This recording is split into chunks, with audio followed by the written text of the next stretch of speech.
اعوذ باللہ من الشیطان الرجیم، بسم اللہ الرحمن الرحیم۔ ان مثل عیسیٰ عند اللہ کمثل آدم خلقہ من تراب ثم قال له کن فیکون الحق من ربک فلا تکن من الممترین فمن حاجک فیہ من بعد ما جاءک من العلم فقل تعالوا ندعو ابناءنا وابناءکم ونساءنا ونساءکم وانفسکم ثم نبتہل فنجعل لعنۃ اللہ علی الکاذبین ان هذا لهو القصص الحق وما من اله الا الله وان الله لهو العزيز الحكيم فان تولوا فان الله عليم بالمفسدين قل يا اهل الكتاب تعالوا الى كلمة سواء بيننا وبينكم الا نعبد الا الله ولا نشرك به شيئا ولا يتخذ بعضنا بعضا اربابا من دون الله فان تولوا فقولوا اشهدوا بأننا مسلمون یا اہل الکتاب لم تحاجون فی ابراہیم وما انزلت التوراۃ والانجیل الا من بعدہ افلا تعقلون۔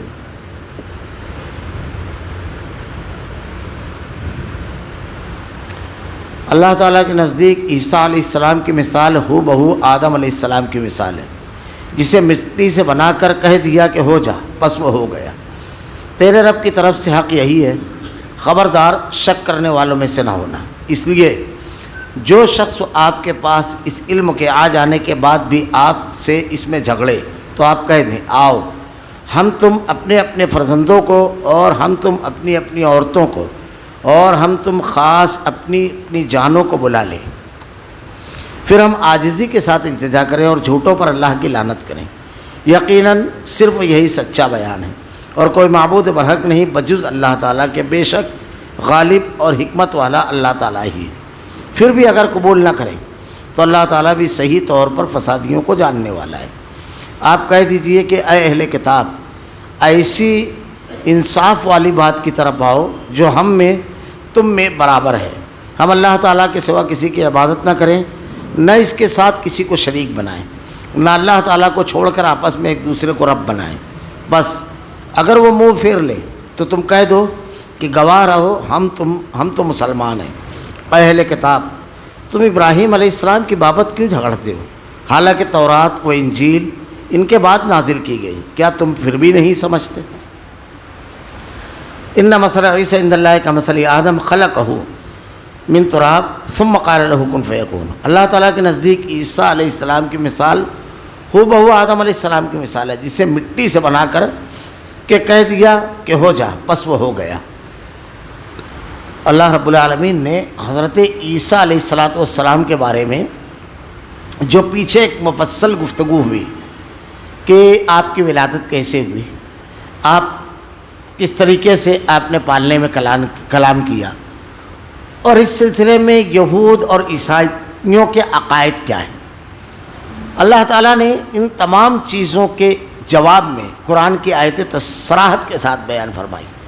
ایک سوال یہ بھی تھا کہ حضرت عیسیٰ علیہ السلام اگر اللہ کے بیٹے نہیں ہیں تو پھر ان کا باپ کون ہے؟ عیسائیوں کی طرف سے جو ایک سوال تھا وہ یہ بھی تھا۔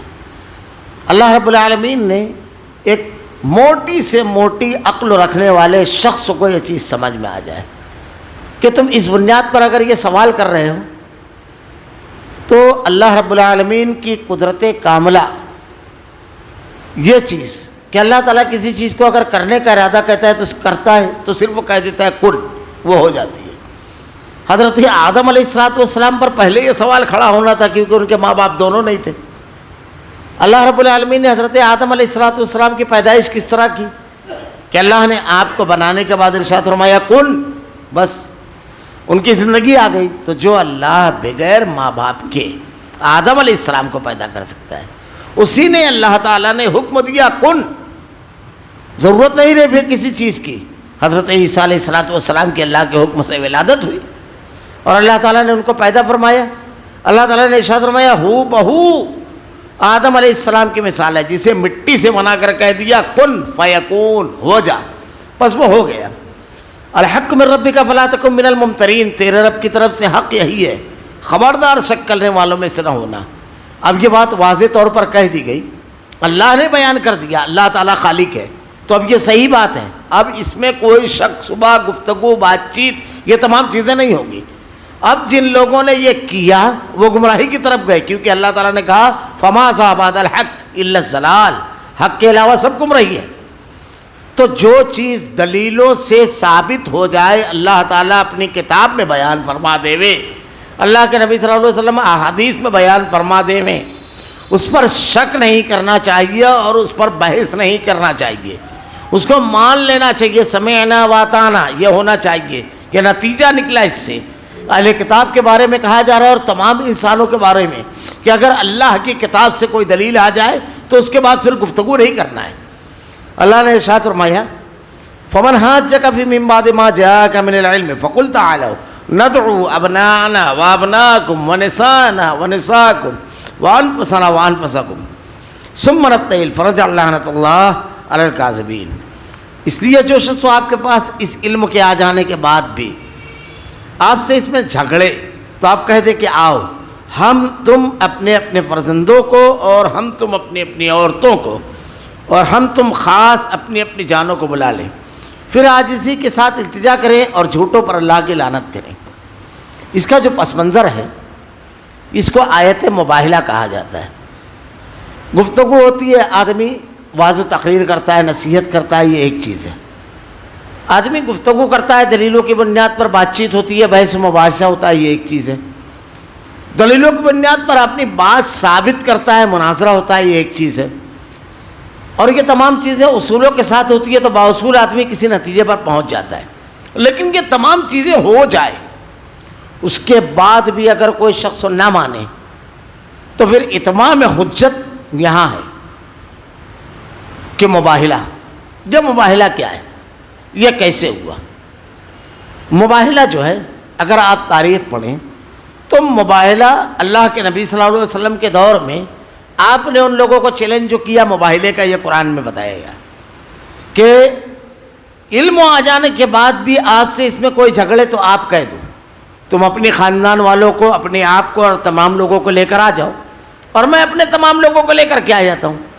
اللہ کے نبی صلی اللہ علیہ وسلم اپنے گھر والوں کو لے کر آ گئے، حضرت فاطمہ کو، حضرت حسن حسین رضی اللہ تعالیٰ عنہ کو، حضرت علی رضی اللہ تعالیٰ عنہ کو، اور غالباً ام سلمہ بھی تھی، سب کو لے کر کے آ گئے۔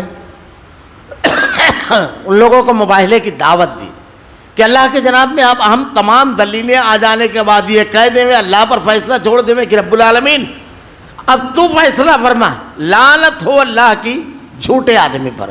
اور جب اللہ تعالیٰ کی لعنت ہوگی تو نتیجہ کیا ہوگا یہ اچھی طرح سمجھ لیجیے۔ ایک مباہلہ اور اسلامی تاریخ میں ملتا ہے، اس کے بعد میں اس کی تفصیلات بھی بیان کرتا ہوں۔ اس کی بھی اللہ کے نبی صلی اللہ علیہ وسلم کے سامنے تو مباہلہ کرنے والے جو تھے انہوں نے مباہلہ کرنے سے انکار کر دیا، راہ فرار اختیار کی۔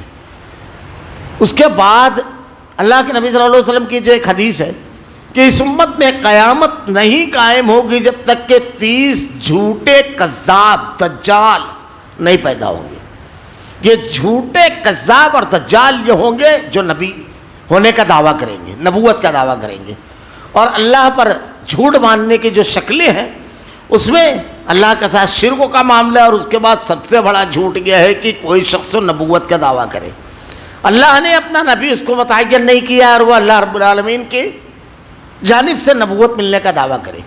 30 کذاب، اس میں سے اللہ کے نبی صلی اللہ علیہ وسلم ہی کے دور میں کچھ لوگ ہو گئے تھے، جیسے مسیلمہ کذاب، اسود عنسی، انہوں نے اللہ کے نبی صلی اللہ علیہ وسلم کے دور ہی میں نبوت کا دعویٰ کیا۔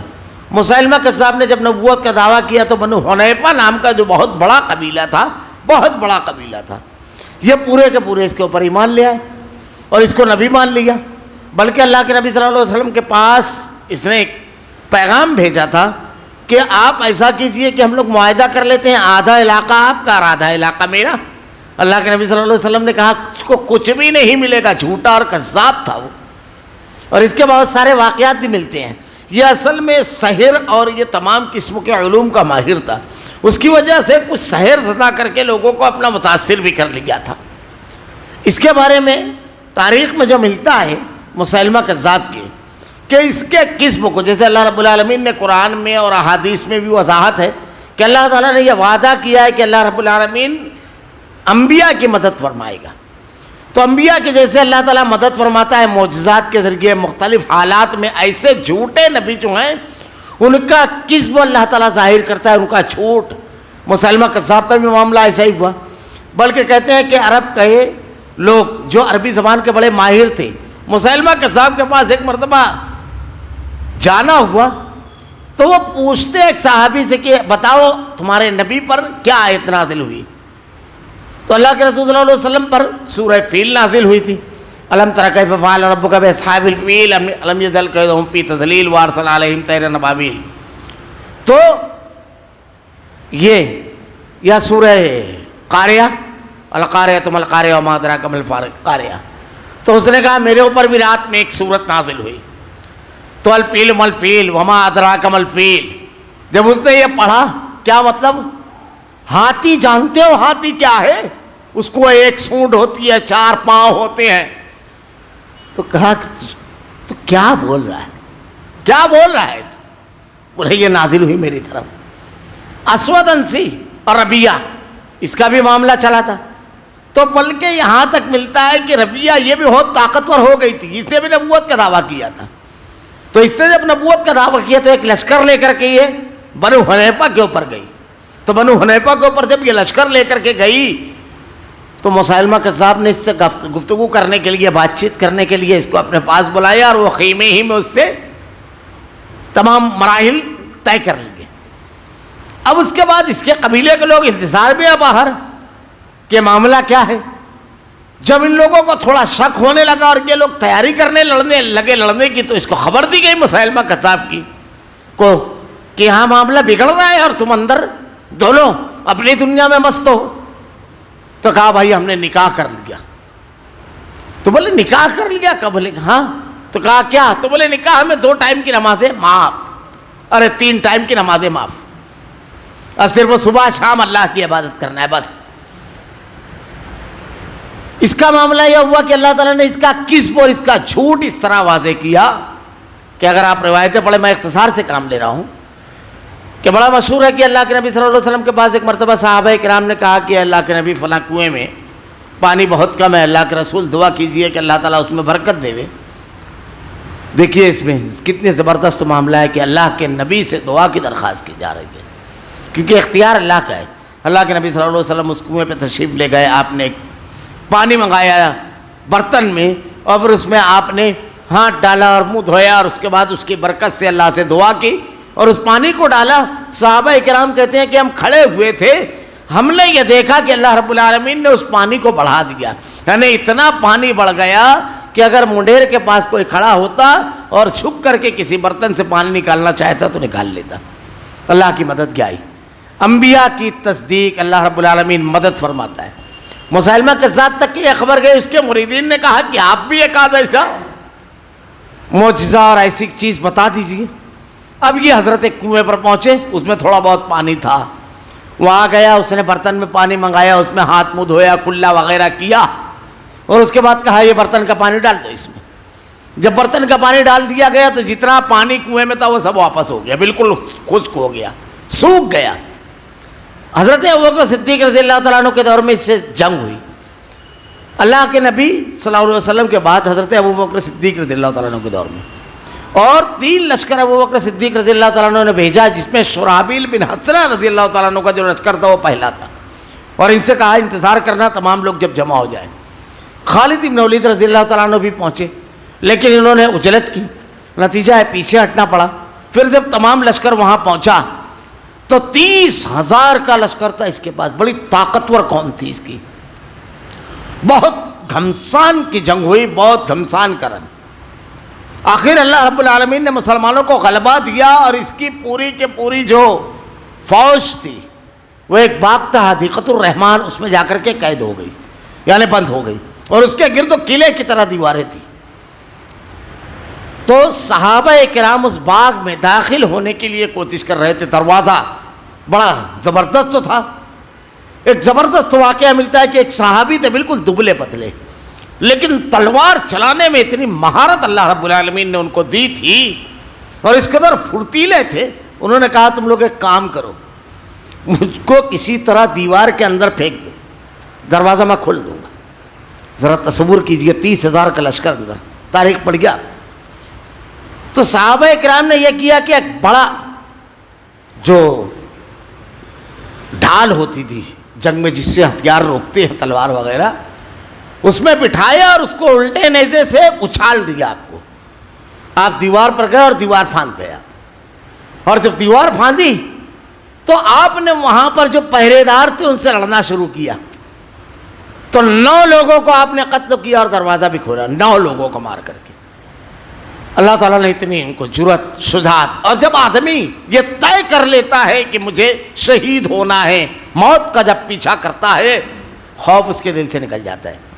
اور بے خوفی جرأت کی انتہا تک آدمی کو لے کر چلی جاتی ہے. پھر وہ اقدامات کرتا ہے کہ آدمی حیرت زدہ رہ جاتا ہے.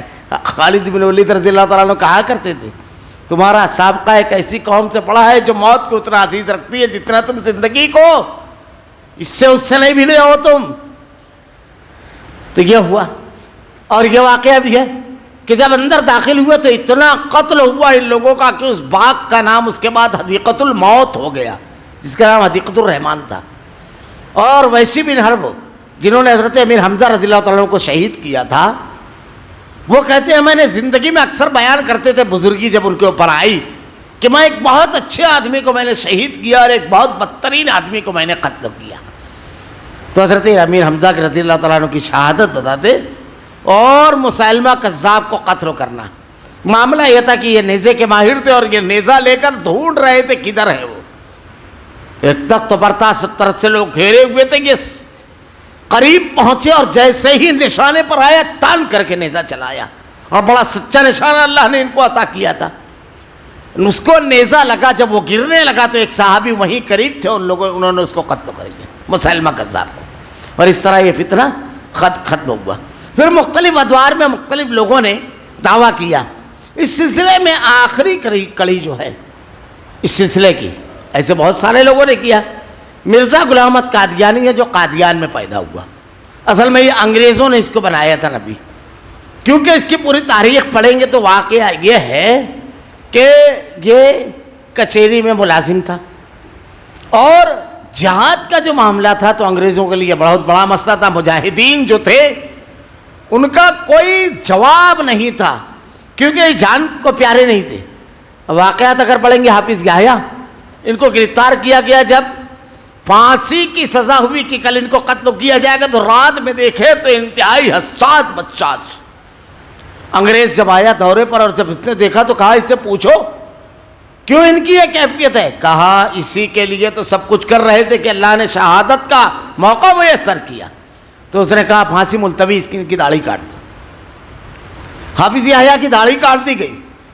اب انگریز جب آیا تو وہ داڑھی پکڑ ہاتھ میں لے کر کے رو رہے تھے، داڑھی کے بال. تو وہ سمجھا کہ ڈر گئے، گردن کاٹنے کی بات کر رہے تھے اور داڑھی کٹی، ڈر خوف پیدا ہو گیا. تو آ کر کہتا ہے کیوں؟ آپ نے ارشاد فرمایا تو غلط فہمی کا شکار ہو گیا.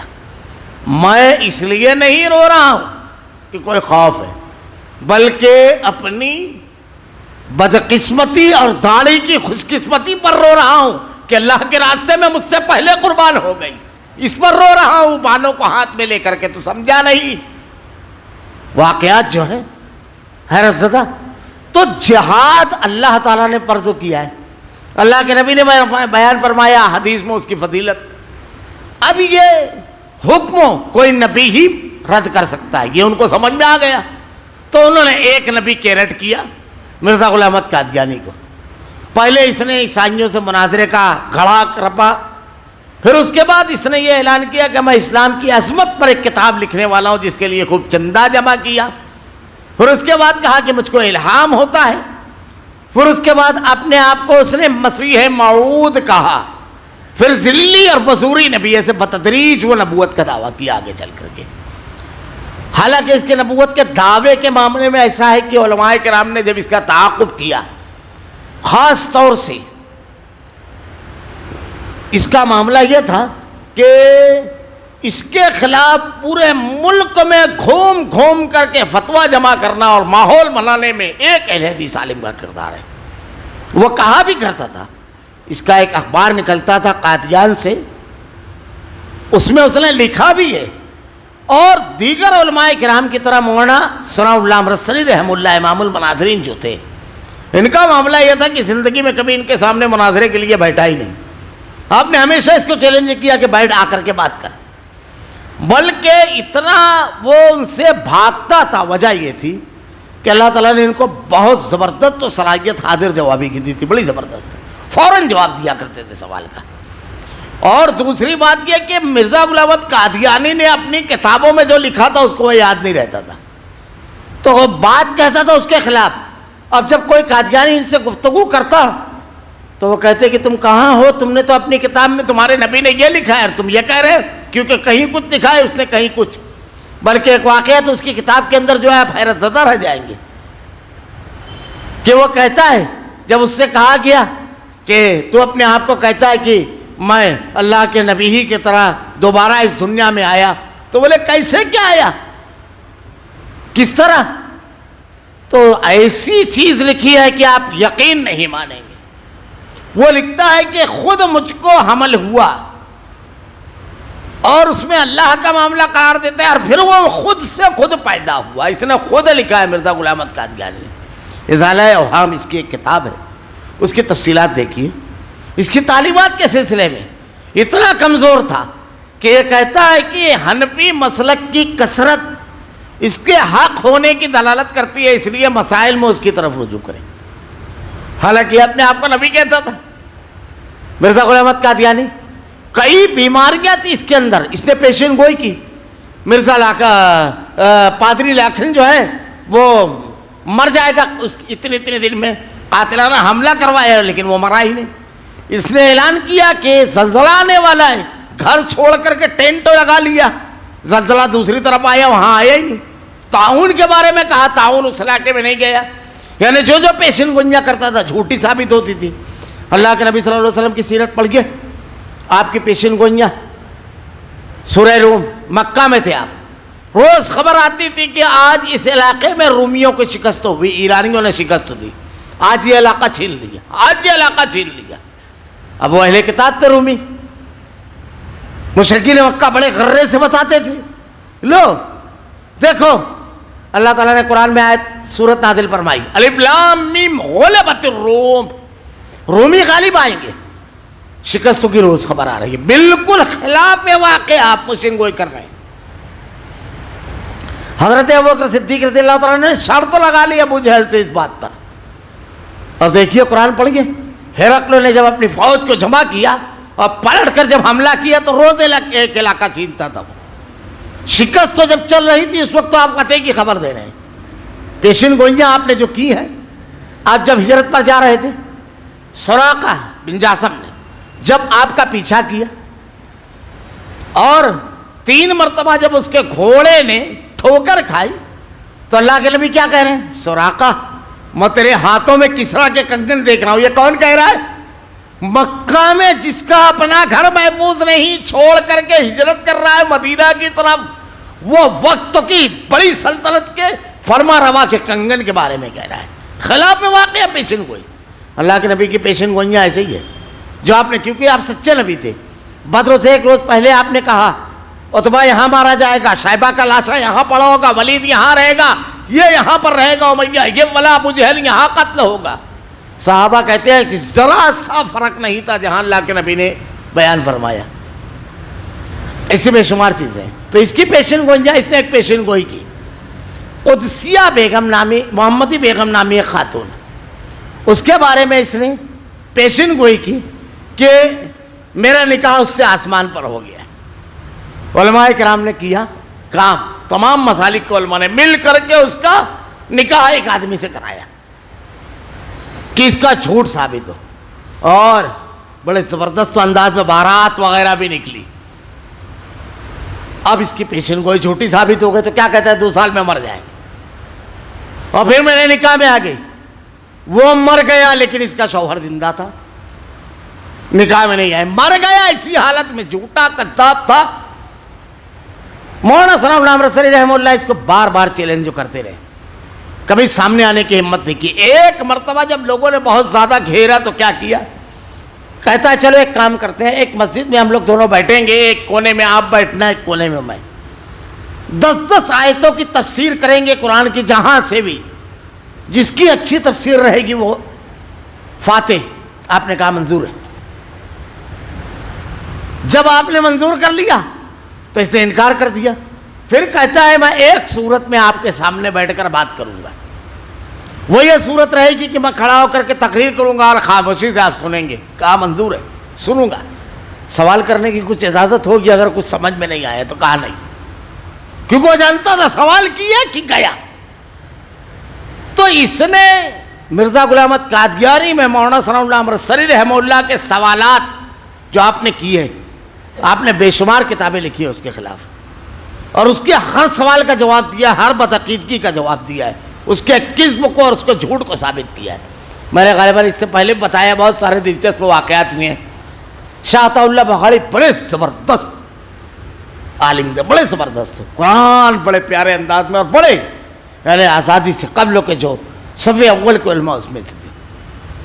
ان کا معاملہ یہ ہے کہ ان کے والد قادیانی ہو گئے، تو ان لوگوں نے آپس میں علماء کرام نے مشورہ کیا.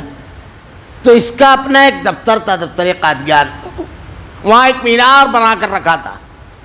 حدیث میں ہے نا کہ حضرت عیسیٰ علیہ السلام دمشق کے مینار پر اتریں گے اور اقامت ہو چکی ہوگی، میں نے پچھلے درسوں میں بتایا تھا.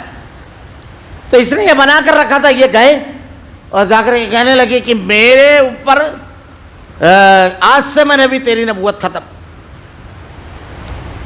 اب یہ حیران، کہا کیا؟ کہا ہاں میں نے بھی تیری نبوت ختم. تو یہ قادیانی کہتا ہے ایسا کچھ تو جبرائیل نے آ کر کے کہا نہیں. تو بولے تیری نبوت ختم تو کیوں آئیں گے جبرائیل تیرے پاس؟ ختم ہو گئی جب تیری تو کیوں آئیں گے میرے پاس آئے وہ؟ نہیں نہیں نہیں نہیں. اچھا بولے ایک کام کرتے ہیں، 2 کاغذ لو اور اس پر دونوں کا نام لکھو، قرآن نکالو، جس کا نکل گیا وہ نبی. اب وہ جھوٹا کذاب تو تھا، اس کو تو ڈر تھا کہ میرا قسم تو ظاہر ہوگا. نبی جو ہے چیلنج سے نہیں بھاگتا. ابی بن خلف نے اللہ کے نبی کو چیلنج کیا تھا کہ ایک گھوڑا 4 سیر چنا روز کھلاتا ہوں اور ایک نیزہ جس کو زہر میں بھجویا جو بجھایا ہوں تمہارے لیے تیار رکھا ہوں. احد کے موقع پر اللہ کے نبی صلی اللہ علیہ وسلم کو جب اس نے چیلنج کیا تو صحابہ اکرام لگ گئے. آپ نے کہا ہٹ جاؤ، اس نے مجھ کو للکارا ہے. سر سے پیر تک لوہے میں ڈوبا ہوا تھا. اللہ کے نبی کے ہاتھ میں ایک چھوٹا سا نیزہ تھا. صحابہ اکرام کہتے ہیں کہ اللہ کے نبی نے جب نیزے کو حرکت کی تو ہم سب ادھر ادھر بکھر گئے جیسے مکھیاں اڑتی ہیں. اور اس کے بعد آپ نے جب نیزہ چلایا اس کے اوپر تو گردن کے پاس کا جو حصہ تھا وہ ہلکا سا خالی تھا، وہیں ایک خراش لگی. اور جیسے ہی وہ خراش نیزہ بالکل صرف ٹچ ہو کر کے چلا گیا، جس کو ہم کہیں گے لگ کر کے، ہلکی خراش، تو بھاگا. کیونکہ اللہ کے نبی صلی اللہ علیہ وسلم نے کہا تھا میں تجھے قتل کروں گا. اور اللہ کے نبی صلی اللہ علیہ وسلم کا جو معاملہ ہے، بلکہ جب یہ نکل رہا تھا تو اس کی اہلیہ کہتی ہے کہ تمہارے یسربی بھائی کی بات یاد نہیں ہے، تم جنگ میں جا رہے ہو. کہا جیسے ہی معاملہ کچھ ایسا دیکھوں گا الٹ میں فوراً فرار ہو جاؤں گا، تیز رفتار گھوڑا ہے میرے پاس. کیونکہ یہ ان کو یقین تھا کہ اللہ کے نبی صلی اللہ علیہ وسلم کی زبان اقدس سے نکلے ہوئے جملے غلط نہیں ہوتے ہیں. تو ہوا یہ، بلکہ مشہور واقعہ ہے، عتبہ اور عتیبہ 2 بیٹے تھے ابو جہل کے. اللہ کے نبی کی دونوں بیٹیوں کا نکاح اس سے پہلے ہوا تھا، ان دونوں سے 2 بیٹیوں کا. اور یہ اس وقت کی بات ہے جب آپ کو نبوت نہیں ملی تھی. اللہ کے رسول صلی اللہ علیہ وسلم کو جب نبوت ملی اور آپ نے نبوت کا اعلان کیا تو اس نے دونوں بیٹوں کو حکم دیا کہ طلاق دے دو، بدائی نہیں ہوئی تھی. تو اس میں ایک لڑکا جو ہے اللہ کے نبی کے چہرے انور پر تھوکنے کی کوشش کیا، ناکام ہوا. اللہ کے رسول صلی اللہ علیہ وسلم نے کہا اللہ اپنے کتوں میں سے ایک کتا چھوڑ دے. یہ ملک شام سفر پہ گیا، قافلے کے ساتھ تھا، قافلے والوں نے شیر دیکھا. وہ کہتا ہے محمد صلی اللہ علیہ وسلم نے مدینہ میں بیٹھ کر، مکہ میں بیٹھ کر مجھ کو مروا دیا. لوگوں نے کہا کچھ نہیں ہوگا، کیوں خوف ہے؟ اس کو معلوم تھا اس زبان سے نکلا ہوا کوئی جملہ غلط نہیں ہوتا ہے. اس کو سارے سامان کو جمع کر اس کے اوپر سلا دیا گیا. رات میں شیر آیا، سب کو سونگتا ہوا اس کے پاس پہنچا اور اس کو چیر پھاڑ کے پھینک دیا، ختم کر دیا. تو اللہ کے نبی صلی اللہ علیہ وسلم کی زبان اقدس سے اگر کوئی جملہ نکل جائے تو وہ مانتے تھے. واپسی میں جب اس چیخنا چلانا شروع کیا لشکر کے ساتھ تو کچھ لوگوں نے کہا جتنا بڑا زخم لگا ہے اتنے بڑے زخم پر ہمارے بچے کھیل نہیں چھوڑتے، کھیل کود، کیونکہ وہ ذرا سا لالی آ جاتی ہے جو زخم ویسا تھا، تو وہ کہتا ہے کہ اگر اس پوری وادی میں اس زخم کو بانٹ دیا جائے تو سب مر جائے، اتنی شدید اور جنن ہے۔ اللہ تعالیٰ نے اس میں جہنم کی آگ بھر دی تھی اور راستے ہی میں چیختا چیختا پھر وہ مر گیا۔ تو خیر اس کو یقین نہیں تھا تو اس نے کہا نہیں، پھر آپ نے کہا اچھا ایسا کرتے ہیں مینار پہ سے دونوں سر کے بل کود جاتے ہیں، جو سچا ہوگا وہ بچ جائے گا۔ اس نے انکار کیا، لیکن ان کے والد کے دماغ میں بات آ گئی کہ یہ کذاب ہے، جھوٹا ہے۔ تو مرزا غلام احمد قادیانی جو ہے، اس کے ماننے والے جو ہیں آج بھی ہندوستان کے اندر ہیں، اور بہت سارے علاقوں میں، ہمارے یہاں خود قادیانیت آئی تھی اور اس سے گفتگو کی ہم لوگوں نے باقاعدہ قادیانوں سے۔ مولانا ابو رضوان ہم آئے، ہم کو جب معلوم پڑا کہ قادیانی مبلغ یہاں آیا ہوا ہے تو 3 بجے رات تک ایک لمبی نشست ہوئی، اور اس کے بعد اس نے کئی کتابیں چھوڑ کر گھرائے فرار اختیار کیا۔ اس کے بعد معاملہ ہوا، یہ قادیانی مبلغ جب آئے اور پھر وہ جو تمام باتیں بھی پولیس اسٹیشن وغیرہ گئے اور تمام جماعتوں کے نمائندہ وفد نے جا کر کے وہاں پر بات چیت کی، وہ پورا معاملہ ایک لمبی تفصیل ہے اس کی۔ تو مرزا غلام احمد قادیانی نے خود مباہلے کا، ایک تو مولانا داؤد غازنوی رحمہ اللہ نے کیا پہلا، اور دوسرا اس نے خود ایک اپنے اخبار میں ایک اشتہار نکالا کہ میں یعنی مرزا غلام احمد قادیانی اگر حق پر ہوں تو مولانا ثناء اللہ امرتسری رحمۃ اللہ علیہ میری زندگی میں مرض حیضۂ تعاون میں مریں گے، اگر وہ حق پر ہیں تو میں ان کی زندگی میں مرض حیضۂ تعاون میں۔ آپ کو جب یہ پہنچا تو آپ نے آمین کہہ کر کے اس کے اوپر دستخط کر دی، اور اس کے بعد تاریخ پڑھیے، مرزا بشیر الدین محمود اپنی کتاب سیرت المہدی میں مرزا غلام احمد قادیانی کا لقب قادیانیوں کا دوسرا خلیفہ لکھتا ہے کہ یہ لاہور گیا ہوا تھا، دست پر دست آ رہے تھے، حیضہ ہوا، اور آخری دستوں کے لیے جب اٹھا تو گر گیا اور وہ پورا اس میں بھرا بھی، اور اسی حالت میں وہ مرا، مرزا غلام احمد قادیانی۔ اور یہ کسی اور کا بیان نہیں ہے، مرزا بشیر الدین محمود کہتا ہے، امی جان کہتی ہیں، یعنی ان کی جو، ہم تو بولیں گے بھی نہیں وہ جملہ جو امہات المومنین کے لیے کہتے ہیں، اس جھوٹے کذاب کی۔ اور اس کے بعد یہ 1922 کی بات ہے، 1908 معاف کیجیے گا، 1908 میں مرا وہ، اور 1948 میں سرگودا کی سرزمین پر مولانا ثناء اللہ امرتسری رحمۃ اللہ علیہ کی وفات ہوئی۔ 40 سال تک اس جھوٹے کذاب کے جھوٹ کی زندہ دلیل اور نشانی تھی اس دنیا میں۔ یہ ایک تھا مباہلہ۔ یہ جو مباہلہ ہے یہ نہیں ہوا یہ نجران کا ایک وفد آیا عیسائیوں کا۔ نجران میں 72 قبیلے تھے اور ان پورے قبیلوں کی ایک مشترک حکومت تھی۔ اس مشترک حکومت کا 3 بڑے تھے، ایک تھا جس کو سگت کہتے تھے، یعنی جو پوری قوم کا امیر کہلاتا تھا، ایک تھا جس کو عاقب کہتے تھے، اس کا معاملہ تھا یہ تمدنی معاملات پورے اس کے ہاتھ میں تھے، اور تیسرا لاڈ پادری جس کو ہم کہیں گے دینی امور کا۔ یہ لوگ آئے بات کرنے کے لیے، اللہ کے نبی صلی اللہ علیہ وسلم سے انہوں نے حضرت عیسیٰ علیہ السلام کے بارے میں گفتگو کی، آپ سے سوال کیا، آپ نے کہا میں جواب دوں گا، آپ نے وحیوں کا انتظار کیا، بغیر علم کے جواب نہیں دینا چاہیے۔ اللہ کے نبی صلی اللہ علیہ وسلم پر اللہ تعالیٰ نے یہ تمام باتیں جو پیچھے گزری اس کو تفصیل سے اللہ تعالیٰ نے اتارا اور آپ نے اس کو بیان کیا۔ اب اس کے باوجود وہ لوگ ماننے کو تیار نہیں ہیں۔ مباہلے کی بات ہوئی کہ اگر ایسی بات ہے تو چلو مباہلہ کر لیتے ہیں۔ انہوں نے آپس میں، صحیح بخاری میں بھی یہ روایت موجود ہے، گفتگو کی کہ مشورہ کرنا چاہیے۔ جب یہ لوگ اپنے یہاں لوٹے، صحابہ کرام کہتے ہیں کہ اتنا ایسا وفد ہم نے ڈیلیگیشن نہیں دیکھا تھا، بڑے زبردست انداز میں آئے تھے۔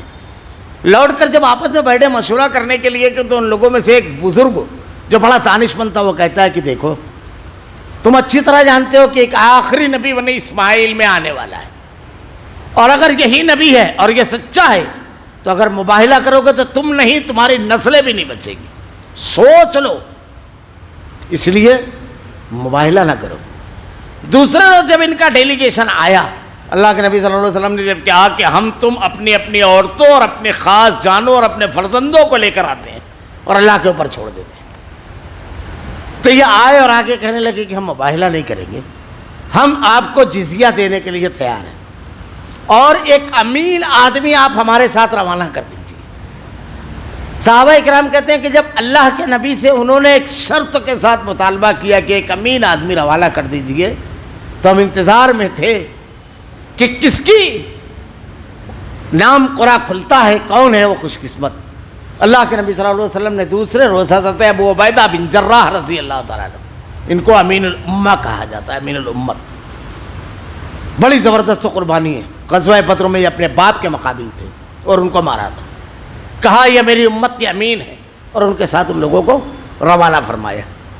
اب یہ دیکھیے نتیجے کی بحث، ان ھذا لہو القصص الحق وما من الہ الا اللہ وان اللہ لہو العزیز الحکیم فان تولوا فان اللہ علیم بالمفسدین۔ یقیناً صرف یہی سچا بیان ہے، کوئی معبود برحق نہیں، اکیلا معبود اللہ ہے، بجوز اللہ تعالیٰ کے بے شک غالب اور حکمت والا ہے۔ تم اللہ کا بندہ بیٹا مانتے ہو، اللہ کے ساتھ شریک مانتے ہو، پورا کے پورا سب رد کر دیا گیا۔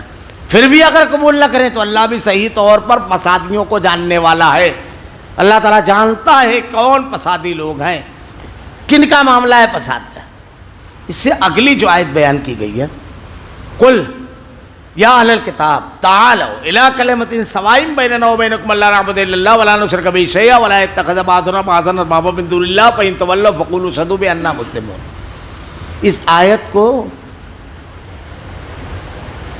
کی دعویٰ، کی یافتہ دعویٰ، دعوت کی کنجی بھی کہا جاتا ہے اس آیت۔ اللہ کے نبی صلی اللہ علیہ وسلم نے جو مدینہ میں مختلف بادشاہوں کو جو خطوط لکھے تھے، اس میں یہی آیت لکھی تھی، یہی آیت۔ ہرقل کے پاس جب یہ پہنچا تو ہرقل خط لے کر کے ایک کمرے میں، پوری تفصیل ہے اس کی صحیح بخاری وغیرہ میں، کہ پہلے اس نے یہ کیا کہ اپنے درباریوں سے کہا ذرا معلوم کرو کہ کوئی قافلہ، کچھ لوگ ہیں کیا وہاں کے، ان خط لانے والوں کے علاوہ، خط لانے والے کے علاوہ۔ تو کہا ایک قافلہ ہے، ابو سفیان اس قافلے کے ساتھ تھے اور وہ ایمان نہیں لائے تھے جب تک کہ، کہا ان کو بلاؤ، اور پیچھے ان کو کھڑا کر دیا اور کہا اگر یہ غلط بولیں گے تو تمہیں اشارہ کرنا۔ ابو سفیان سے پوچھا بتاؤ اس کے گھر میں کبھی کوئی بادشاہ رہا ہے اس کے خاندان میں؟ کہا نہیں۔ کہا تب بادشاہت کا وہ نہیں ہے۔ کہا اچھا یہ بتاؤ کہ تم نے کبھی اس کی زبان پر جھوٹ سنا ہے؟ کہا نہیں۔ کہا اچھا یہ بتاؤ کہ اس کے ماننے والے جو ہیں کون لوگ ہیں؟ کہا مزدور، غلام، کمزور لوگ۔ کہا نبی پر پہلے ایمان لانے والے یہ ہوتے ہیں۔ چل اچھا یہ بتاؤ اس پر ایمان لانے کے بعد کوئی شخص واپس ہوتا ہے یا وہیں رکتا ہے؟ کہا نہیں، لوٹتے نہیں ہیں۔ اچھا کہا یہ بتاؤ کہ تمہارے اور اس کے درمیان جنگ ہوئی ہے؟ کہا ہاں۔ تو کہا کیا معاملہ رہا؟ بولے جنگ کا معاملہ ایک ڈول کی طرح رہا، کبھی اس طرف کبھی اس طرف، جیسے غزوہ بدر میں اللہ نے فتح دی تھی، غزوہ احد میں 70 صحابہ شہید ہوئے۔ تلک الایام نداولها بین الناس، یہ دن ہے جن کو ہم عدلتے بدلتے رہتے ہیں۔ بدر میں 70 مشرکین مکہ مارے گئے، 70 گرفتار ہوئے، اور احد میں 70 صحابہ شہید بھی ہوئے تھے غزوہ احد میں۔ تو یہ کہا اچھا کبھی انہوں نے وعدے کی خلاف ورزی کی ہے؟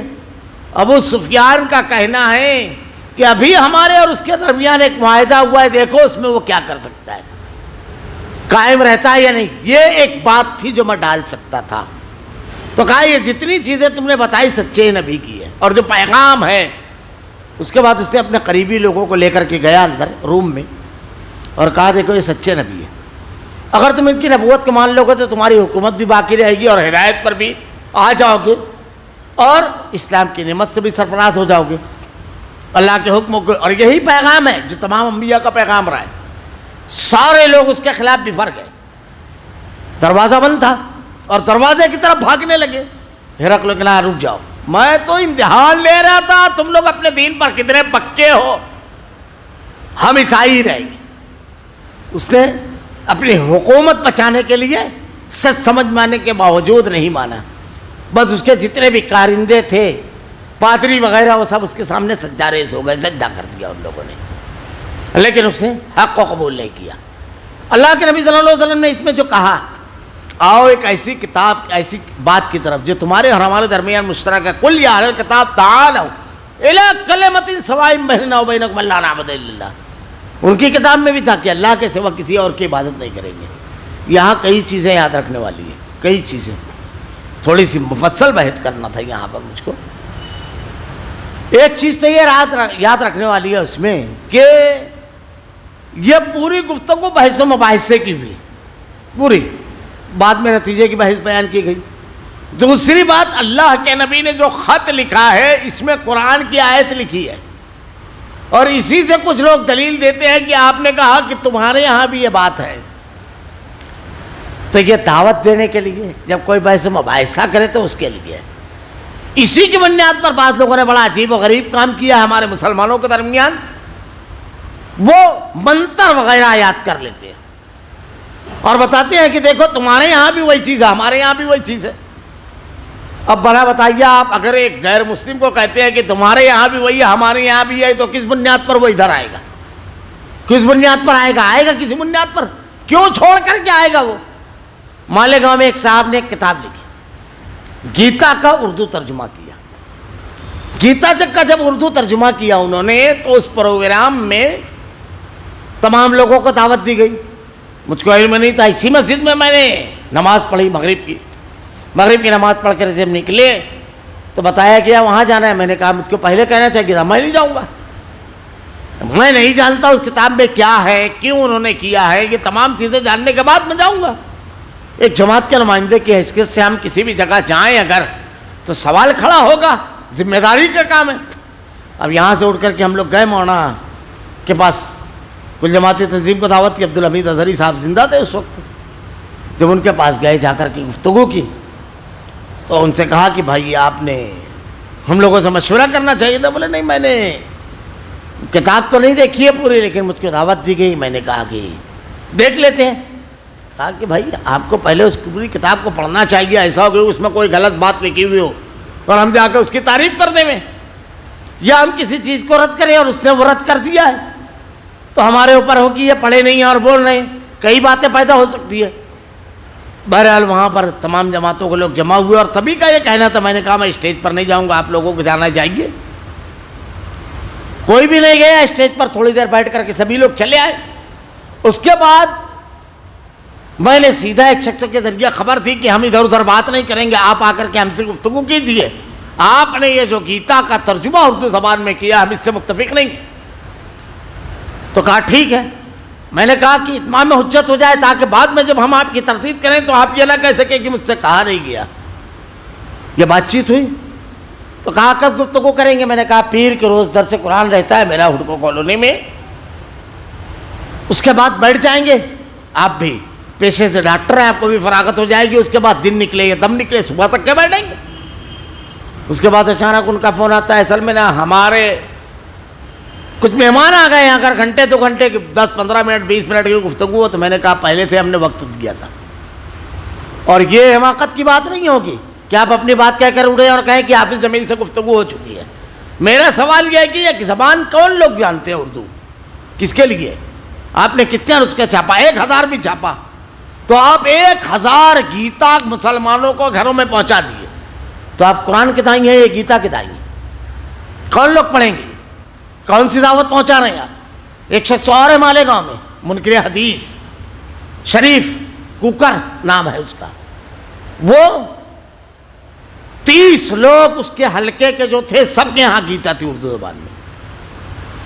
ہمارا سوال یہی تھا اس کے ایک مرید سے، اس کے ایک معتقد سے، کہ تم مسلمانوں کے گھروں میں تو یہ پہنچا رہے ہو، غیر مسلموں کے یہاں کتنا قرآن پہنچایا آپ نے؟ تو آپ دائی کس کے ہیں؟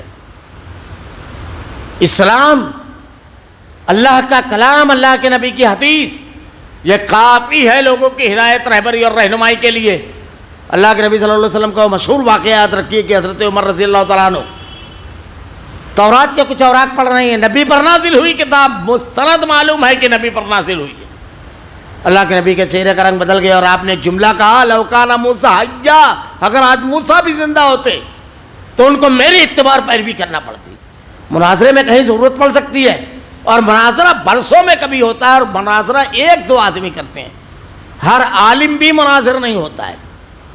مناظر جو ہوتے ہیں ان کے لیے ایک الگ ہے، لیکن ایک عام آدمی کو آپ یہ سب اشلوک یاد کرا رہے ہیں، وہ تمام چیزیں یاد کرا رہے ہیں، اور جب ایک آدمی کو صحیح غلط کی تمیز نہیں ہے اور آپ اس کے ساتھ میں ایسی چیز دے دے رہے ہیں جو سب کچھ ہے اس میں، تو وہ سب کچھ قبول کر لے گا۔ اس کی بنیاد پر جو لوگ یہ دعوت دیتے ہیں، یہ کام کرتے ہیں کہ نہیں ان کو پڑھنا چاہیے، ان کو جاننا چاہیے، اس کی ضرورت نہیں ہے۔ یہ مکمل جامع کتاب ہدایت قرآن موجود ہے، اب کسی اور ہدایت کی ضرورت نہیں ہے ہم کو۔ آدمی کو مطمئن ہونا چاہیے، بار بار اللہ نے کہا یہ میری طرف سے نازل کردہ کتاب ہے، اس میں تمام چیزوں کا صحیح جواب موجود ہے۔ ایک غیر مسلم کا مجھ کو واقعہ یاد آتا ہے، ابھی جلدی کی بات ہے۔ وہ کہتا ہے کہ مجھ سے ایک شخص نے کہا کہ مولانا ایک غیر مسلم سے گفتگو ہو رہی ہے، اس کی گفتگو چل رہی تھی، تو وہ کہتا ہے کہ میں نے تمام لوگوں سے بات کی، انسان کی پیدائش کا پروسیجر کہیں نہیں ملے گا۔ میں نے کہا قرآن میں اور ایک ہی آیت میں ہے، حضرت آدم علیہ السلام کی بھی پیدائش کا پروسیجر اور عام آدمی کی بھی پیدائش کا پروسیجر ہے کہ اللہ تعالیٰ پہلے گوشت نطفہ رہتا ہے، پھر اس کے بعد لوتھڑا بنتا ہے، پھر اس کے بعد ہڈیاں چلتی ہیں، پورا پروسیجر جس کی تائید میڈیکل سائنس بھی آج کے دور میں کرتا ہے، اور 3 اندھیریوں میں اللہ تعالیٰ نے بچوں کو پیدا کیا، پورا پروسیجر بتایا، کہیں نہیں ہے۔ وہ کہتا ہے میں نے اپنے بڑوں سے پوچھا، قرآن کسی مقام پر لاجواب نہیں ہوتا ہے، ہر سوال کا اطمینان بخش جواب، جو اس پر مطمئن نہیں ہے وہ یہ سب ہم چیزیں دیتا ہے، تو بالکل غلط چیز ہے یہ مسلمانوں میں دوسرے مذاہب کی تبلیغ کرنا، ان کی کتابوں کو عام کرنا، یہ کام ہے، الٹا کام ہے۔ اللہ تعالیٰ نے دیکھیے یہاں پر کیا کہا، اللہ کے نبی نے قرآن کی آیت لکھ کر بھیجی ہے، ان کی کتاب کی آیت لکھ کر نہیں بھیجی ہے، بات ان کی ہے لیکن کہاں سے؟ قرآن سے۔ اچھا اتحاد کس بات پر ہوگا؟ یہ 3 چیزیں یہاں پیش کی گئی ہے، بس وہی بتا کر کے میں اپنی بات سمیٹ دوں گا۔ آج ہمارے سماج اور معاشرے میں بھی اتحاد پر بڑی محنت ہو رہی ہے، کس بنیاد پر؟ اللہ تعالیٰ نے کیا کہا کہ ہم اللہ کے سوا کسی کی عبادت نہ کریں۔ پہلا عبادت صرف اللہ کی جائے گی، عقیدہ، اس کے ساتھ کسی کو شریک نہ کریں، شرک نہیں کریں گے، عبادت اکیلے اللہ کی، اس کے ساتھ کسی کو شریک نہیں کریں گے، بندوں کو رب کے مقام تک نہیں لے جائیں گے، بندگی کے مقام پر رکھیں گے۔ اور تیسری بنیاد کیا کہا؟ اللہ تعالیٰ کو چھوڑ کر آپس میں ایک دوسرے کو ہی رب بنائیں، یہ بھی نہیں کریں گے۔ رب بنانا کیا ہے؟ پوجا اور عبادت نہیں ہے۔ ہم اپنے بڑے احبار اور رہبان کو، صوفیوں کو اور علماء کو یہ مقام نہیں دیں گے کہ جس کو حرام کر دے میں اس کو حرام، جس کو حلال کر دے میں اس کو حلال۔ قرآن کی آیت 10ویں پارے کی، اتخذوا احبارهم ورهبانهم اربابا من دون اللہ، جب یہ آیت نازل ہوئی تو حضرت عدی بن حاتم طائی کے لڑکے تھے، یہ عیسائی تھے، اسلام قبول کیا تھا، تو کہا اللہ کے نبی ہم نے احبار اور رہبان کو رب نہیں بنایا، صوفیوں کو، زاہدوں کو جو عبادت گزار، اور علماء کو پوجا نہیں کرتے تھے۔ اللہ کے نبی نے کہا مقصد یہ بھی نہیں ہے، بلکہ یہ مطلب ہے کہ وہ جس چیز کو حلال کہتے تھے حلال مان لیتے، جس کو حرام کہتے حرام۔ کون بتائے؟ نبی۔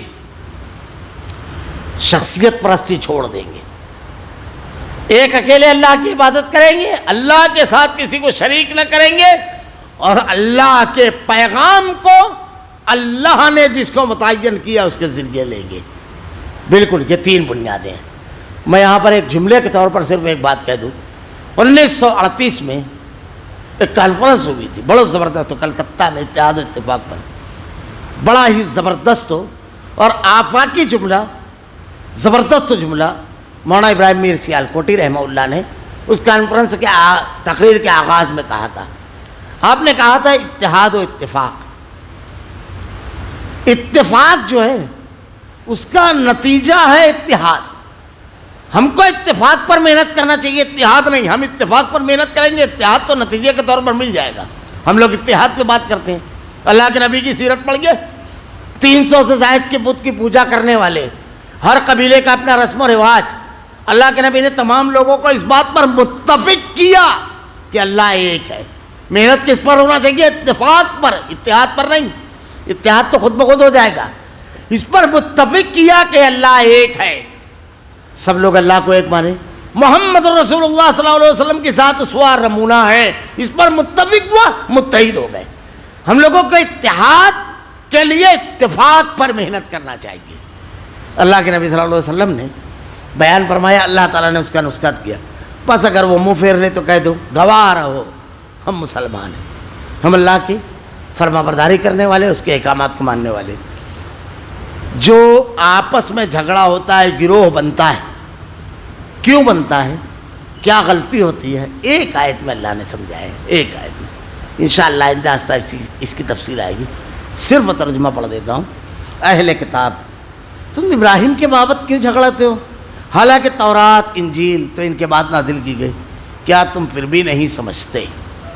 یہ مفصل دور سے سمجھایا گیا، انشاءاللہ اس کی تفصیل آئندہ ہفتہ بیان کروں گا۔